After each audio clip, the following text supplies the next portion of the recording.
Goosebumps is a series from the 90s that holds a lot of weight in a lot of people's childhood memories, as it was their introduction into the horror genre, as a lot of 90s kids grew up watching the series. The original books by R.L. Stine have become icons in libraries, as they were really hard to stay on the shelves, as many people checked them out, as they were really iconic, as well as very interesting to read for a lot of children of the 90s, and so on.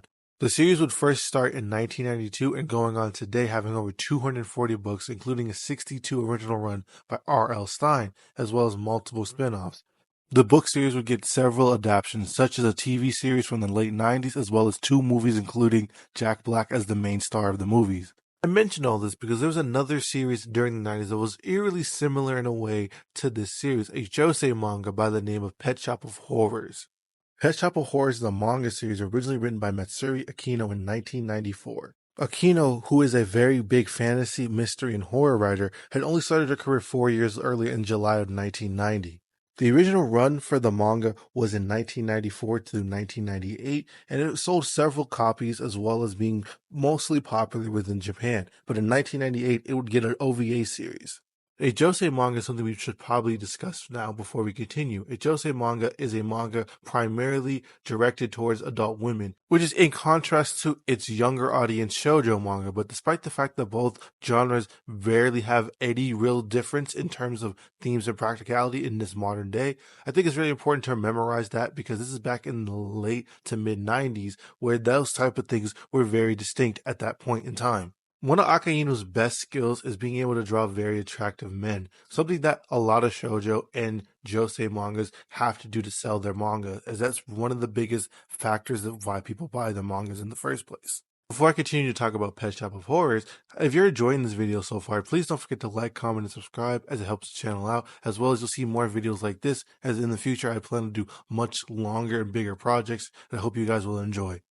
Pet Shop of Horrors is a series about a mysterious caretaker who lives in Los Angeles Chinatown named Count D. Count D takes care of a pet shop, which people go there to get exotic animals, but each exotic animal has 3 sets of rules for each one of them. Every animal has their own set of rules, except for one. Each animal always has the same rule of never let anyone see the animal you bought, and each person has to sign a contract before officially buying the animal. The contract is a very important running plot point, as a detective known as Leon Orcat, who continues to chase down Count D every chapter to see what has he caused with these animals, tends to be the reason why he can never be fully arrested or taken into custody, along with the fact that D has a lot of friends in higher places thanks to the pets that he sold to them. Leon and D have probably the best relationship in the series, as this is what really drives a lot of the chapters, and this is a very charming relationship, despite the fact that sometimes it can be antagonistic, but other times very friendly, especially with Leon having to bribe Count D with sweets a lot of the time to get information that he needs. Jill is another police officer at the same police station as Leon and helps him with a lot of the cases, as well as be a bit of comic relief, with the captain being a big antagonistic force towards Leon, not believing him that Count D has anything to do with the murders going on in Chinatown. The series can be considered an anthology series, as a lot of the cases are often one note and have not much else going on with them in terms of continuity, but a lot of the times there is an overarching story in between the manga, as there's been 3 spin-offs, each one telling a different story or different aspect of the same story that's been going on since 1994. The biggest problem with the manga is Akaino's art, as it's really good, but it doesn't go towards her skill as a person that can write very fashionable characters. The problem is he can't really draw very scary characters, which is why I think the OVA series completely improves on everything the manga had going for it. Too bad it's only 4 episodes. Biggest reason why the OVA does so much better, as well as improve on everything from the manga, including the atmosphere and overall storytelling, is because of the incredible animation done by Madhouse Studios, one of the most legendary studios in the animation world. At the time of the OVA's release, a lot of animation studios were moving away from cel shading and moving more towards modern day uses of animation, which made the series stand out a lot, as it made it feel a lot older than it actually was. But despite the fact that it may seem older than it is, it still looks really great to this day. The animation holds up a lot, as well as the dreary and creepy atmosphere it can often give. Despite the fact that a lot of the storytelling can be a little cliche, but I think the series still looks and sounds great thanks to the amazing dub that it got. Despite the fact that a lot of people don't think dubs were really good at this time, there was a lot of hidden gems, like this one specifically. I think a lot of OVAs had a lot of hidden gems. This and Golden Boy, I would say, are probably two of the best OVA dubs of the era. Funnily enough, the company that did the dub for Pet Shop of Horrors was also based in Los Angeles, making the series seem very poetically done by people in the area.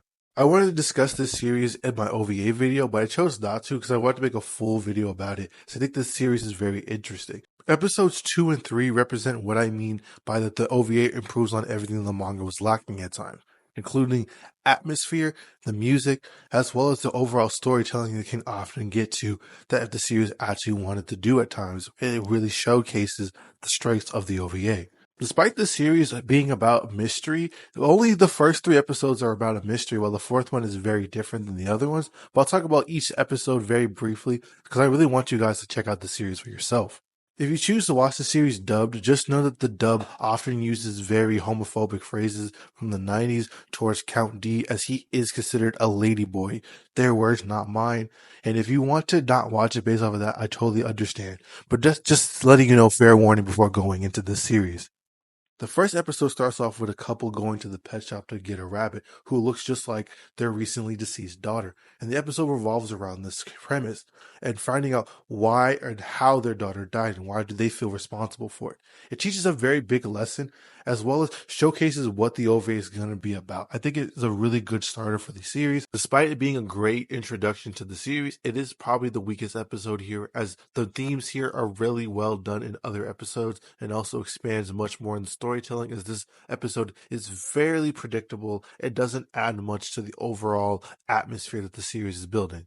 The second episode I feel has the best atmosphere of all the 4 episodes as it really showcases the series at its best when it comes to that feature. The episode revolves around a man going to see Count D to pick up a pet that his recently deceased wife had ordered before she died, and when he gets there he finds a fish or a mermaid that looks just like her. The episode's atmosphere is really insane at times. It can be very eerily and creepy, especially with sounds like this and the music that continues to play out throughout the entire episode.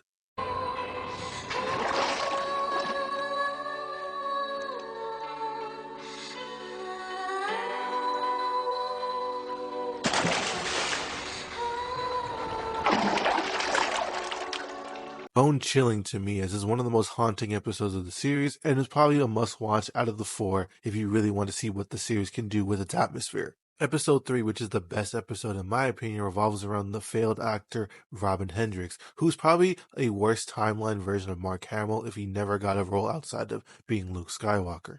This episode is really great in terms of animation and storytelling. Obviously the best storytelling episode of the 4, and it really tells a lot of story without having to say much, even though the voice acting does it very well. I think this episode is a must watch out of the 4 and really showcase what the series could really be, or could have been if it had given more episodes and time. But the 4th episode is probably the most interesting in terms of structure as it breaks away from the mystery base that the other 3 episodes were about, as it's the only one that tells its own independent story of Count D and Leon, as both of them don't really play hugely into this story.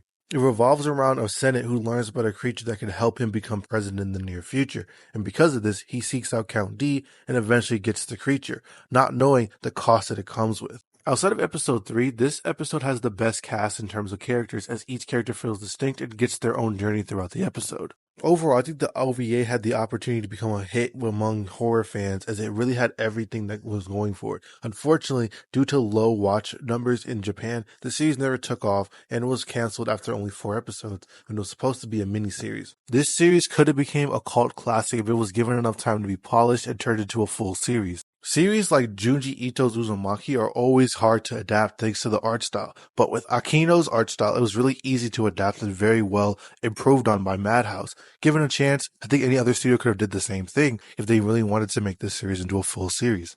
Let me know in the comments if you agree with me and think that this series could have become a cult classic if it was given the chance to. Until next time, this has been Mental Man. I'll see you next time.